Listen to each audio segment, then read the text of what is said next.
ராம் ராம், வாழ்க வளமுடன். Voice of காஞ்சி நேயர் அனைவருக்கும் இனிய மாலை வணக்கம். இன்னைக்கு ஸ்ரீ பெரியவா அனுபவத்தில் பெரியவாளை பார்க்கறதுக்கு காஞ்சிபுரம் போயின்னு இருக்கா ஒரு ஃபேமிலி.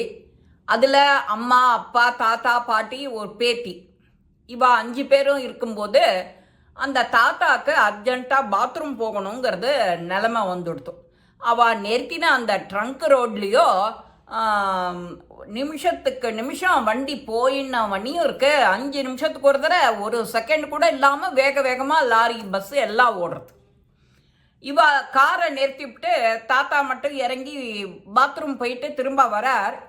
இந்த கார்லேருந்து வெளியில் இறங்கி நின்ன அந்த அம்மா, பாட்டி, அந்த குழந்தை எல்லாருமா கார் பக்கத்தில் தான் நிற்கிறது, கையை பிடிச்சிட்டு நிற்கிறா. திடீர்னு அந்த தாத்தா எதிரில் பாத்ரூம் போயிட்டு வரவும் இந்த குழந்தை அப்போதான் தாத்தாவை பார்க்குற மாதிரி தாத்தா தாத்தா தாத்தான்னு கூப்பிட்டுட்டே போகிறது. அந்த ரோட்டில் இளங்கண்ணு பயமறியாதுங்கிற மாதிரி டிராஃபிக்குன்னு சொன்னேன் இல்லையா, ஏகப்பட்ட வண்டி திடீர்னு வேகமாக கிராஸ் ஆகுது. அதில் ஒரு லாரி ஒன்று தூக்கி வீசி எடுத்தோம். அந்த குழந்தைய தூக்கி வீசினா என்ன ஆகும்? ரொம்ப மோசமான நிலையில் அந்த குழந்தைக்கு அடிபட்டுடுது. தூக்கிட்டு உடனே காஞ்சிபுரம் ஆஸ்பத்திரிக்கு போகிறா. காஞ்சிபுரம் ஆஸ்பத்திரியில் இது ரொம்ப சீரியஸ் கேஸு, நீங்கள் சென்னை போயிடுங்கன்ட்டா. இவாளும் சென்னை உடனே தாமதிக்காமல் சென்னை வந்துடுறா. இந்த பக்தரோட உறவினர், கூட வந்த உறவினருக்கோ அவள் இன்னொரு காரில் வந்திருக்கிறவருக்கு என்னமோ மாதிரி ஆயிடுத்து. உடனே பெரியவாளை பார்க்க போகிறார்.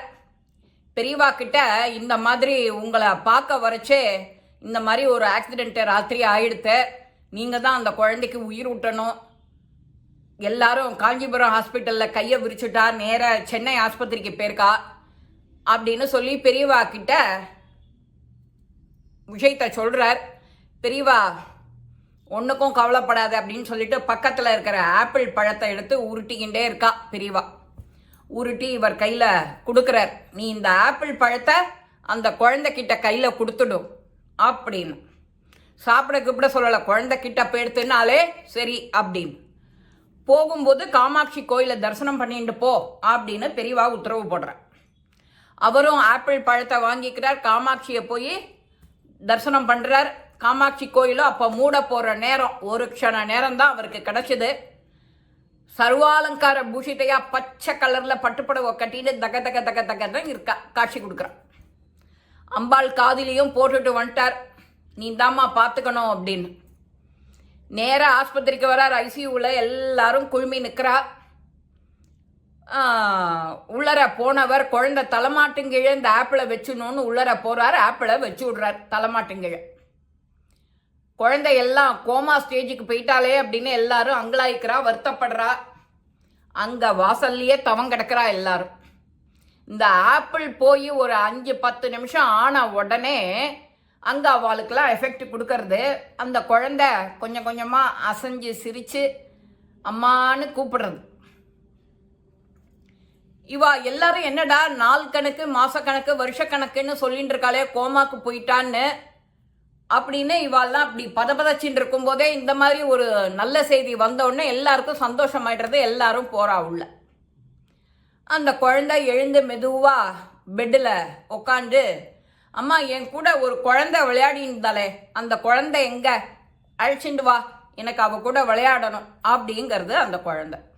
இவா எல்லாருக்குமே இது புரியல, ஏதோ கனவு போல இருக்கு, எங்கேயோ பார்த்ததை மைண்டில் வச்சுக்கிட்டு இப்போ நம்மளை கேட்குறா குழந்தை அப்படி. ஆனால் ஆப்பிள் கொண்டு வந்து கொடுத்தவருக்கு அவ சொன்ன அடையாளம் என்ன, பச்சை பட்டுப்பாவடை போட்டுட்டு வந்திருக்கா என் கூட விளையாட. அப்போ அவருக்கு பொறி தட்டுறது. நாம் பெரியவா சொன்னா போகும்போது காமாட்சியை பார்த்துட்டு சொல்லிட்டு போ அப்படின்னு. நாமளும் போனோம், சொல்லிட்டு வந்தோம்.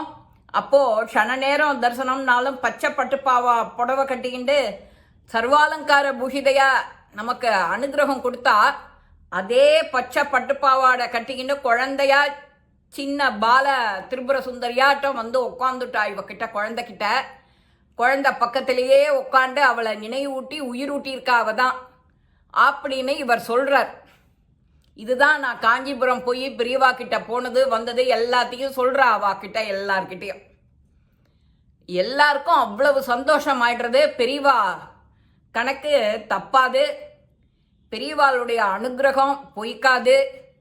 பெரியவாளுடைய பார்வை. நம்ம கோயிலுக்கு போனால் கும்பல் இருக்கு அப்படின்னு நினச்சிட்டு நீ அம்பாலை பார்க்கணும்னு நினைக்காத. அம்பாள் உன்னை பார்த்தா போகிறோம், சுவாமி உன்னை பார்த்தா போகிறோம். நீ வந்திருக்கேங்கிறது, நீ நமச்சிவாயா சொன்னேங்கிறது தெரியும், நீ மாத்திரை நமகன் சொன்னாலும் அவளுக்கு தெரியும். அதனால நீ பார்க்கணும்னு நினச்சிட்டு போகாதே அப்படின்னு சொல்கிறது வழக்கம் உண்டு நம்ம ஆற்றுல பெரியவாளாம். இதுதான் உண்மையும் கூட இல்லையா? அந்த க்ஷேத்திரத்துக்கு போகணும், மிதிக்கணும், கோவிலுக்கு போகணும், அவ்வளோதான். நீ சுவாமியை பார்க்கணும். சுவாமி யார் யார் நம்மளை தரிசனம் பண்ண வந்திருக்காருன்னா அவர் பார்த்துருவார். அதே மாதிரி தான் அன்னைக்கு இவர் போய் அங்கே காமாட்சி கோயிலில் பார்த்ததும் அவளை ஒரு க்ஷண நேரம் பார்த்தாலும் அவள் பார்த்துட்றா இவரை என்ன இதோட வந்திருக்கான்னு. அதுக்கு மேலே பெரியவா உத்தரவு எல்லாம் சேர்ந்து மருந்துக்கு அப்படியே அனுகிரகம் கிடைக்கிற மாதிரி சேர்ந்துக்கிறது. அதனால் யாருக்கு என்ன வேணுங்கிறது அவளுக்கு தெரியாதா என்ன? பெரியவாளுக்கு உன் மனசில் என்ன நினச்சிட்டு போகிற பெரியவாளை அந்த சந்நிதியில் நீ நினைக்கிற அப்படின்னாலே பெரியவாளுக்கு அனுகிரகம் ஜாஸ்தி. அந்த பெரியவாளுடைய பார்வை கடாட்சம் பட்டவா எல்லாருமே ஆகா ஓஹோ தான். இன்னி வரைக்கும் அவள் குடும்பமே சொல்லின்னு இருப்பா. அதனால் பெரியவா படத்தை வச்சுட்டு ஆற்றுல 2 கல்கண்டு ஜெயந்தி வருது, வியாழக்கிழமை வருது, அவருடைய அனுஷம் வருது மாதம். அது என்னைக்கு வருதுன்னு பார்த்துட்டு அவர் கேட்குறது என்ன உங்ககிட்ட? 2 நிமிஷம் ராமநாமம், சாயங்காலம் 2 நிமிஷம், கார்த்தால 2 நிமிஷம், அதுக்கு மேலே அவர் கேட்குறதே இல்லை. அதை செஞ்சு நாமளும் அதை நம்மளுடைய புண்ணிய கணக்கை ஏற்றிண்டு இந்த பதிவையும் நன்னா அந்த குழந்தைக்கு எப்படி காமாட்சி வந்து அனுகிரகம் பண்ணி அதை உயிர்ப்பிச்சு கொடுத்தாலோ அந்த மாதிரி நமக்கும் எல்லாருக்கும் எல்லா நலமும் வளமும் எப்போதும் கொடுத்துட்டே இருக்க போறாவா. நாம் செய்ய வேண்டியது உண்மையான நேர்மையான அன்பான பக்தி, அது மட்டும்தான். இந்த மாதிரி அந்த குழந்தை எழுந்து உட்காண்ட உடனே எல்லாருக்கும் அவ்வளவு சந்தோஷம். அந்த திக்கு நோக்கி எல்லாரும் நமஸ்காரம் பண்ணுறா.